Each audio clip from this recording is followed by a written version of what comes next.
"Sir, I'm going to have to ask you to step away from the counter." The woman said it loud enough for the whole lobby to hear. Not because she needed to. The lobby of Hargrove Medical Center was quiet that Tuesday morning, the kind of quiet that only exists in hospitals before the rush. When the floors are still clean, and the chairs are still empty, and the front desk staff are still on their first cup of coffee. She said it loud because she wanted to. The man standing at the counter hadn't done anything. He'd walked through the front doors at 6:48 in the morning, same as he did every Tuesday and Thursday. He was wearing dark slacks, a gray sweater, a watch that cost more than the woman's monthly rent. He had a bag over one shoulder, leather, worn at the corner from years of use.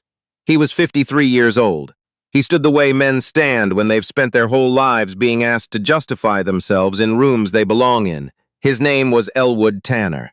And Elwood Tanner had performed over 2,000 cardiac surgeries in his career. But the woman at the front desk, her name tag said Courtney, didn't know that, or maybe she did and didn't care.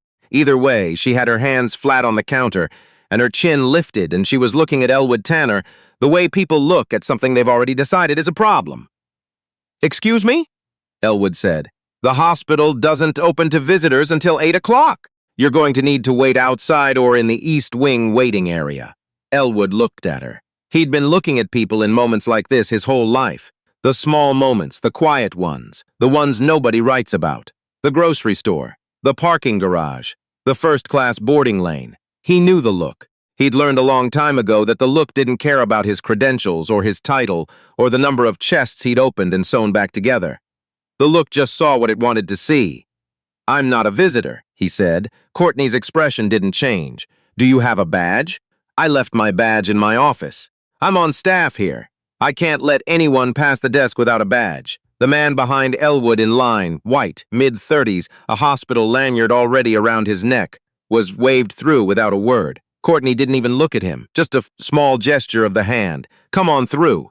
Elwood watched it happen. He didn't say anything. Some things you don't say out loud, not because you can't, but because you've said them before and you know how the sentence ends before you finish it. "I'd like to speak with security," Elwood said instead. And that's when things got worse. The security supervisor at Hargrove Medical Center was a man named Walt Prudhomme.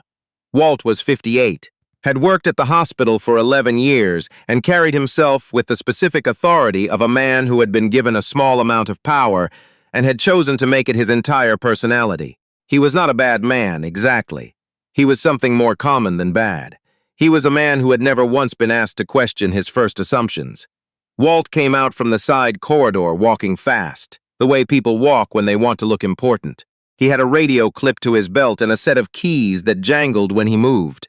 He looked at Elwood Tanner standing at the front desk and he made the same calculation Courtney had made, just faster. "What's the situation?" Walt asked Courtney, but he was looking at Elwood. "Gentleman says he's staff. No badge. Refused to wait in the East Wing." Elwood had not refused. Elwood had asked to speak with security. But Courtney had said it with such confidence, such absolute certainty, that it almost sounded true. "Sir," Walt said, "I'm going to need you to step back. I'm Dr. Elwood Tanner. I'm the attending cardiothoracic surgeon on duty this morning. I have a procedure scheduled at 7:45. I need to get to my office and then to the third-floor surgical prep suite." Walt's expression shifted, not to belief, but to the particular suspicion people get when a story sounds too specific to be made up, and they don't like what that might mean. "You got any ID?" "I have my driver's license. That doesn't tell me you work here." "Call the chief of surgery. Call Dr. Patricia Lane. She'll confirm." Walt's jaw tightened. He didn't like being told what to do.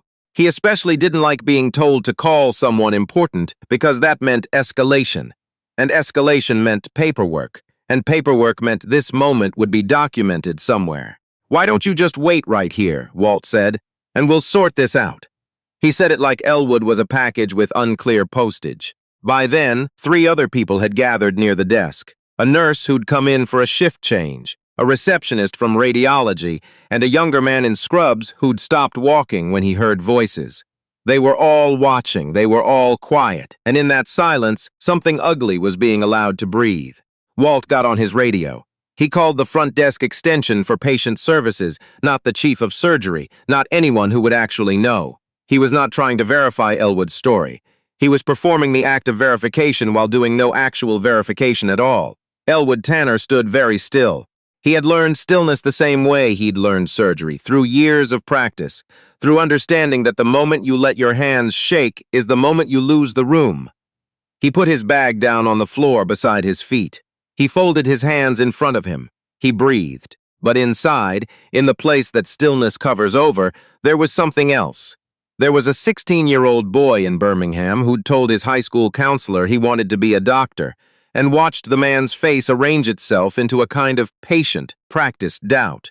There was a 24-year-old in medical school who'd had a colleague ask, genuinely puzzled, whether Elwood had gotten in on a special program. There was a 40-year-old who'd walked into a patient's room and had the patient ask when the real doctor was coming. Elwood had carried all of those moments to this lobby. He carried them everywhere. Walt came back. Patient services doesn't have a Dr. Tanner listed as on call today. Because I'm not on call, I'm attending. Check the surgical schedule. Sir, I'm not able to access the surgical schedule from down here. Then take me upstairs and I'll show you myself. I can't escort an unverified individual to the surgical floor. Elwood looked at him. If I'm not in that operating room in 40 minutes, a 61-year-old man named Gerald Ossie is going to have his aortic valve replacement postponed. He's been waiting 8 months for this procedure. He drove 4 hours from Gadsden last night and slept in his car in the parking deck because he couldn't afford a hotel. Do you want to be the reason that procedure doesn't happen today? Walt blinked. Something moved behind his eyes, not conscience, exactly, but the ghost of it. Just enough to make him pause. And that was when Dr. Lane walked in. Patricia Lane had been chief of surgery at Hargrove Medical Center for 6 years. She was a small woman, compact and deliberate, the kind of person who communicated more through silence than most people communicated with words. She wore her badge on a clip at her lapel, her coat over her arm, a coffee in her hand that she had not yet opened. She came through the main entrance at 6:59, exactly as she did every Tuesday, and she saw the small crowd near the front desk, and she saw Elwood Tanner standing in the middle of it, and she stopped walking. She didn't say anything for a moment. She just read the room. She was good at reading rooms. It was one of the things that had made her chief. She walked to the desk. "Good morning, Dr. Tanner," she said. The 3 words landed in the lobby like a stone in still water. Courtney looked up. Walt went rigid. "Morning, Patricia," Elwood said. His voice was exactly the same as it had been before. Calm, even, unhurried, as though nothing had happened, as though he'd been waiting comfortably, as though this were any other Tuesday morning. The evenness of his voice cost him something. It always did. Dr. Lane looked at Courtney, then at Walt. She took her time doing it. "Is there a problem here?" she asked. Walt opened his mouth, closed it, opened it again. "We had an unverified individual at the desk. Dr. Tanner has worked at this hospital for 14 years, Lane said. He performed the Hargrove Tanner procedure that is now taught in 12 medical schools. His face is in the lobby on the donor recognition wall, 3rd panel from the left. She let that sit for a moment. He is the reason we have a cardiothoracic department. No one said anything. Lane looked at Elwood. Your 7:45 is prepped. Team's been ready since 6:30. Good, Elwood said. He picked up his bag. He looked at Courtney once. Not with anger, not with contempt, just a long, clear look that said, I see you, and I will remember this, and I will not become what this moment wants me to be. And then he walked toward the elevator. Walt stepped aside. He almost didn't. That was the thing you had to notice, the almost. There was a half second where Walt's body didn't move, where the machinery of his pride ran up against the reality of what had just happened, and for that half second he stood in the wreckage of his own assumptions and looked like exactly what he was.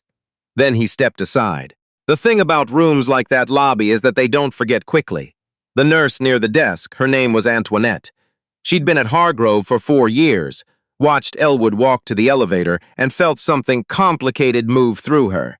She'd seen things like this before. Not always this dramatic, not always with this ending. Sometimes there was no Patricia Lane walking in at the right moment. Sometimes the man with the bag just got turned away, and nobody said a word, and everybody went back to their morning. She thought about the other times. She thought about them more than people might expect. The younger man in scrubs, a first-year resident named Dax, 27 years old, 2 months into his training, watched the whole thing with his coffee going cold in his hand. He would think about it for weeks afterward. he would turn it over in his mind like a stone, looking at what lived underneath. He came from a family where nobody had ever been stopped in a lobby they belonged in. He hadn't understood, not really, what that meant until this Tuesday morning at 6:59, when he watched a 53-year-old cardiothoracic surgeon with 14 years at this institution and 2,000 surgeries behind him stand in the front lobby and wait for someone to decide if he was allowed to walk to his own office. Dax didn't say anything in the moment. He would carry that silence too. Courtney organized her papers. She straightened her nameplate. She did not look up. Walt walked back toward the side corridor, the keys at his belt going quiet now, the radio clipped back in place. His face was the face of a man who had decided in real time that nothing that had just happened was his fault. Gerald Osie's was already in pre-op when Elwood walked in at 7:24. He was lying in the bed with his hands folded on his chest, and he was looking at the ceiling with the particular stillness of a man who had made his peace with something large. He was 61 years old. He had worked 33 years as a high school band director in Gadsden, Alabama. He had 3 daughters and a grandson named after him. His heart had been failing in small, incremental ways for the last 4 years, the aortic valve narrowing like a door that somebody was slowly, relentlessly closing. He turned his head when Elwood came through the door. "Doctor," he said.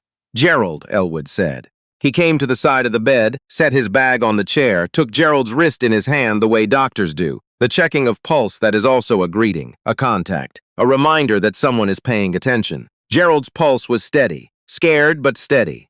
"You sleep okay?" Elwood asked.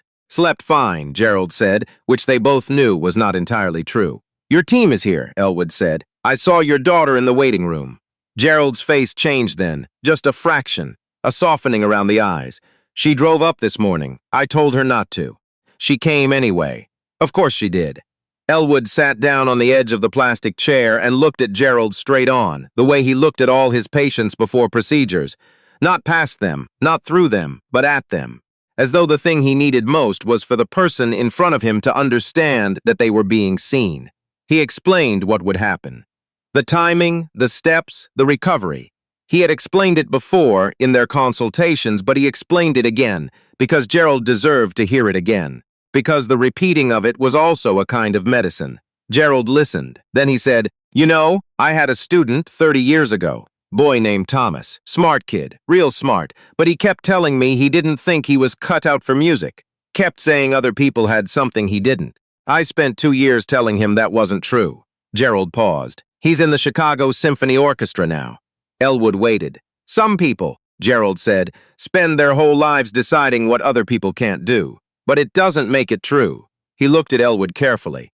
"You look like you're carrying something this morning." Elwood didn't answer right away. He looked at Gerald Osie's hands, folded on his chest, the fingers slightly swollen with fluid, the nails neatly trimmed. The hands of a man who had spent 33 years teaching children to make music. "I'm all right," Elwood said. "I know you are," Gerald said. "I just want you to know I can see it." That was the thing Gerald Osie did. He saw people. He'd done it for 33 years with 16-year-olds who thought they were invisible. He did it now, in a hospital bed 4 hours from home, the morning of a surgery that would either give him back years or take them away. Elwood Tanner, who had stood in a lobby 40 minutes ago and been made to feel like a question that needed answering, sat with Gerald Osie for a quiet moment and let himself be seen. Then he stood up. He put his hand briefly on Gerald's arm. "I'll see you on the other side of this." "Yes, you will," Gerald said. The surgery lasted 4 hours and 17 minutes. There were no complications.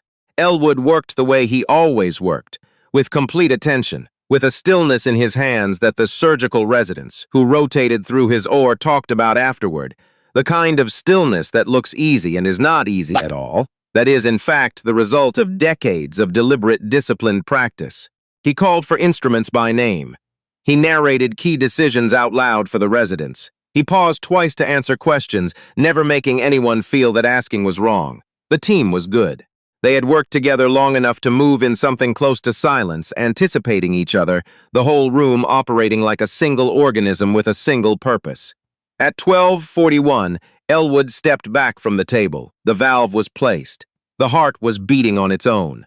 The numbers on the monitors were what they needed to be. One of the residents, a young woman named Kezia, 29 years old, 2 years out of her fellowship, exhaled audibly. Elwood glanced at her. "Good catch on the bleed at section suture," he said. Kezia blinked. She hadn't been sure he'd noticed. "You didn't hesitate," Elwood said. "That matters." He pulled off his gloves and walked out of the OR and down the hallway to the scrub room. He stood at the sink with the water running, and he looked at his hands. They were steady. They were always steady in the OR. That was the one place, maybe the only place, where nothing could reach him. Not Courtney at the front desk. Not Walt with his radio. Not 20 years of small lobbies and smaller moments. He dried his hands. He hung up his gown. He went to tell Gerald Osie's daughter that her father had come through. Her name was Renee, and she was standing in the waiting room with a paper cup of coffee that she wasn't drinking, staring at the floor the way people stare when they're counting seconds without knowing they're counting. She was 31, and she had her father's eyes, the same careful quality in them, the same habit of attention. She stood up when she saw Elwood. He told her it had gone well. He told her what to expect in recovery, what the next 24 hours would look like when she'd be able to see him.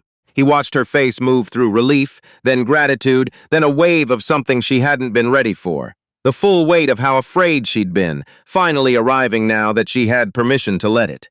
"Thank you," she said. I know that's not enough, but..." "It's enough," Elwood said. "Go see your father." She nodded. She went. Elwood stood in the empty waiting room for a moment. The chairs were orange plastic, bolted together in rows. There was a television mounted high on the wall, showing a morning show with the sound off, two people laughing at something Elwood couldn't hear. A vending machine hummed in the corner. He thought about Gerald Osie saying, "I can see it." He thought about the lobby that morning, and Courtney's voice, and Walt's keys going quiet when Patricia Lane said the words, "Dr. Tanner has worked at this hospital for 14 years. He thought about the three people who had stood there and watched and said nothing.